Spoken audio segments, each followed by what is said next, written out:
At some point in the last 4 years, something shifted. Nothing you could point to on a calendar. Just a quiet, cumulative moment when the adjustments stopped working. You had already cancelled the subscriptions that were easy to cancel. You'd already switched supermarkets, changed your energy tariffs, stopped the takeaways, switched to own brand everything. You'd had the uncomfortable conversation with yourself about what was necessary and what wasn't. And then the bills went up again, and there was nothing left to cut. Equifax calls it adaptation exhaustion, the point at which the coping mechanisms a household developed in response to financial pressure stops being sufficient. 4 years of sustained financial pressure consumed every buffer, every adjustment, every small sacrifice that was supposed to be temporary, until there was nothing left to give. The average UK household currently holds £6,000 in savings, but the average British household needs more than £20,000 to feel financially secure.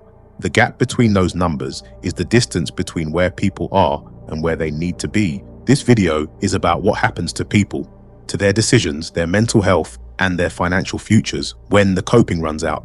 Who profits from the exhaustion, and why the system that created the pressure is also selling the relief. To understand adaptation exhaustion, you first need to understand what adaptation actually looked like over the last 4 years, because the adjustments British households made were not minor. They were substantial, sustained, and in many cases, permanent. The cost of living crisis arrived in earnest in 2022. Energy prices doubled, food inflation hit double digits, mortgage rates went from historic lows for over 10 years to rising at the fastest pace in 40 years. By late 2022, the average household energy bill had reached £2,500 a year, more than double the pre-crisis figure. The national responses were immediate. Households switched energy suppliers where possible. They reduced consumption. They turned down thermostats, wore more layers, delayed heating the house until the coldest part of the evening. They switched supermarkets. The growth in Aldi and Lidl market share during this period was the most significant shift in British food shopping patterns in decades. They cancelled subscriptions, reduced restaurant visits, deferred car replacements, home improvements, and holidays. They were active responses to a problem. They gave people a sense of agency, the feeling that they were doing something, that the situation, while difficult, was manageable. The problem is that the adjustments had a ceiling. Once you've switched the main costs, the easy wins are taken. What remains is the harder calculation, the one where there's nothing left to cut, that doesn't touch something that actually matters. The holiday you were saving for, your children's activities, the social life that keeps you connected, the small treats that make an otherwise pressured week survivable. By 2025 and into 2026, a new pattern emerged in the data. Households that had successfully adapted were not recovering, they were holding, and holding, with depleted savings, rising energy bills, and an Ofgem price cap forecast to rise by 20% from July 2026. Adaptation exhaustion is what happens when holding requires everything you have left. The psychological literature on chronic stress is unambiguous on one point. The damage is done by the sustained, low-level pressure that follows. A financial emergency, a broken boiler, a redundancy, a large, unexpected bill activates the stress response and then resolves. The brain is designed for this. Acute stress produces cortisol, sharpens focus, mobilizes resources, and then recedes when the threat passes.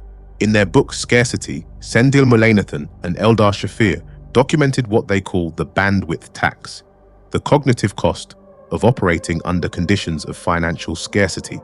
They found that people experiencing financial pressure performed significantly worse on cognitive tests than the same people in less pressured periods, because the mental bandwidth consumed by managing scarcity left less capacity for everything else. The person who has been managing financial pressure for 4 years is not only dealing with the current pressure, they're dealing with the cumulative cognitive and emotional cost from 4 years of managing it. The decisions are harder, the errors more frequent, the capacity to plan, to save, to think about the future in anything other than immediate terms is reduced. This isn't a character failing. It's the neurological consequence of sustained financial stress. The Money and Mental Health Policy Institute documented the relationship between financial difficulty and mental health extensively. Their research found that people in financial difficulty are 3 times more likely to have experienced a mental health problem than those who are not.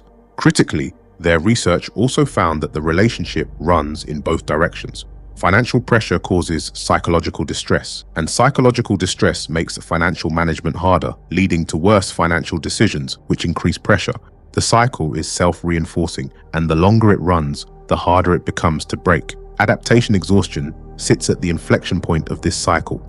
Morgan Housel, in The Psychology of Money, observes that the most financially damaging decisions are rarely made in moments of clarity. They are made in moments of exhaustion, when the long-term cost of a short-term solution is less visible than the immediate relief it offers. The credit card that feels like a solution, the loan that feels like breathing space. Each one is a rational response to an irrational amount of sustained pressure, and each one, taken in the aggregate, extends and deepens the condition it was taken out to relieve. Take a household earning £45,000 combined, 2 adults, 1 child. Take home after tax and national insurance approximately £3,100 a month. In 2021, this household was managing, not comfortably, but managing. They had approximately £9,000 in savings, a small buffer. Then the adjustments began. Energy bills doubled. The household switched supplier, reduced consumption, and drew £1,200 from savings to cover the gap between the new bills and what the budget had been built around. Savings, £7,800, 2022 to 2023. Food inflation averaged 14.5% across the period, the highest in 40 years. The household switched supermarkets, reduced meat consumption, meal planned more carefully, and drew a further £800 from savings across the year to cover the food bill increase that the switch had not fully offset. Savings, £7,000. The fixed rate mortgage ended. Monthly payments increased by £340. The household cancelled 3 streaming subscriptions, stopped eating out, and drew £2,400 from savings across the year. Savings, £4,600.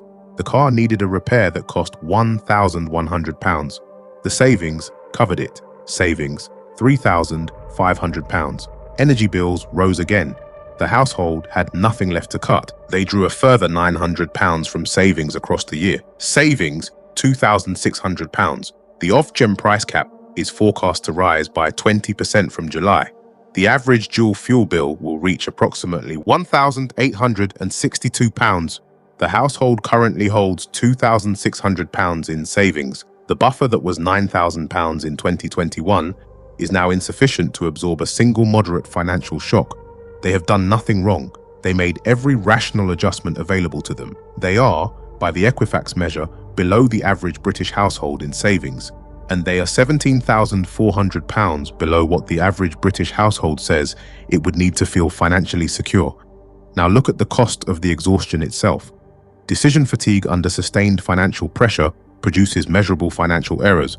Research by the National Bureau of Economic Research in the United States found that low-income households made significantly worse financial decisions on days when bills were due compared to days when bills were not due.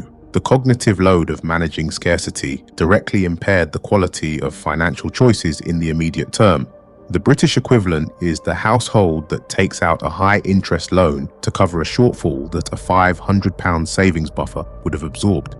The Step Change Debt Charity reported in 2025 that the average debt of a new client seeking help was £14,129. The average income of those clients was £21,480. The debt-to-income ratio of people seeking debt help had reached a level that Step Change described as structurally unsustainable for a significant proportion of their caseload. The consumer credit industry grows fastest when household financial resilience is lowest, because the demand for credit is highest when savings are depleted and income is insufficient to cover costs.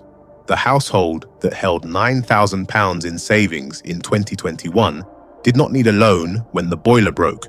The household that holds £2,600 in savings in 2026 does. The FCA's Financial Lives survey found that in 2023, approximately 7.4 million UK adults showed signs of low financial resilience. Each one of those adults represents a potential credit customer. The credit reference agencies, the short-term lenders, the credit card companies that send pre-approved offers to people whose credit files show them approaching their limits understand this arithmetic precisely. The energy industry profited during the crisis. The windfall profits of the major energy companies during 2022 and 2023 were documented extensively. The Energy Profits Levy recovered some of those profits through taxation. It did not recover the savings that British households drew down to pay the bills that produced those profits. The food retail industry managed inflation in ways that were not always transparent to consumers. Shrinkflation, the reduction in product size while maintaining the price, was documented by the ONS across hundreds of product lines. The consumer who switched to own brand products to manage their food bill was, in many cases, buying a product that had itself been reduced in size or quality since the previous year. The adjustment they made was real. The saving was smaller than it appeared. When people feel financially out of control, they spend on the feeling of regaining control. Budgeting apps, financial coaching subscriptions, money management courses, debt consolidation services, and financial therapy have all grown rapidly in the period of sustained financial pressure. The market for financial anxiety relief is not inherently exploitative. Some of these products genuinely help, but the growth of the market is itself a measure of the scale of the distress it is monetizing. The condition that costs people money is generating a secondary market in products that charge people money to manage the condition. The industry that produced the pressure is not the industry selling the relief, but both are profitable, and the household in the middle is paying for both.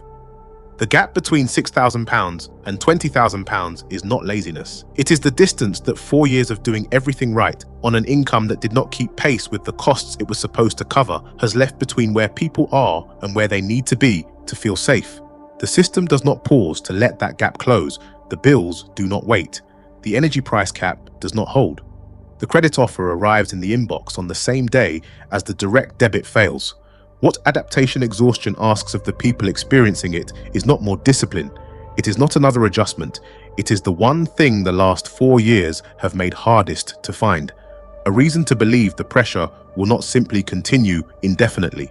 That is not a financial question. It is a human one. And no budget spreadsheet, no debt consolidation loan, no financial coaching subscription answers it.